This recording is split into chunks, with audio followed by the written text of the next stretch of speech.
జరుగుతున్నా పాకిస్తాన్‌కి బుద్ధి రావట్లేదు. అండ్ వారిలో అయితే రియలైజేషనే లేదు. మనం మొదటి నుంచి మొత్తుకుంటున్నదేంది? ఉగ్రవాదుల నుంచి మనం ఇబ్బంది పడుతున్నాము. ఉగ్రవాదులున్నారు. పాకిస్తానే వీటిని పొంచి పోషిస్తుందని చెప్పి ఫస్ట్ నుంచి మనం ఇదే మొత్తుకుంటున్నాం. కానీ వాళ్ళేమంటున్నారు? మాది కూడా ఉగ్రవాద బాధిత దేశమే.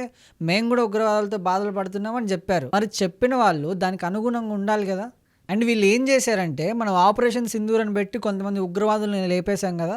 లేపేసిన తర్వాత ఆ ఉగ్రవాదులందరూ డెడ్ బాడీలని తీసుకొచ్చి పాకిస్తాన్ అధికార లాంఛనాలతో ఆర్మీ ఎళ్ళి అండ్ ఆ వ్యక్తి ఎవరో కాదు లష్కర్-ఇ తోయిబా టాప్ కమాండర్ మొహమ్మద్ హఫీజ్ అబ్దుల్ రౌఫ్. ఇక్కడ క్లియర్‌గా కనిపిస్తుంది ఉగ్రవాదులు, పాకిస్తాన్ ఆర్మీ ఇద్దరు కలిసి అక్కడ చనిపోయిన వాళ్ళ అంత్యక్రియలు చేశారు. చనిపోయిన ఉగ్రవాదులు అంత్యక్రియలు చేశారు. ఇక్కడ మనకు క్లియర్ కట్‌గా అర్థమవుతుంది. ఆ దేశ నరనరాల్లో ఈ ముష్కర రక్తం అనేది ప్రవహిస్తుందని చెప్పేసి. అండ్ ఇంకోటి ఏంటంటే పాకిస్తాన్ ఆర్మీనే ఈ ఉగ్రవాదుల్ని పెంచి పోషిస్తుందని క్లియర్‌గా తెలిసింది. అయినా కూడా ఉగ్రవాదులు లేరు పాకిస్తాన్‌లో. మేము కూడా ఉగ్రవాద బాధితులని చెప్పడం ఎంత కామెడీగా ఉంది. అసలు దీని మీద మీ అభిప్రాయం ఏంటో కామెంట్ రూపంలో తెలియజేయండి.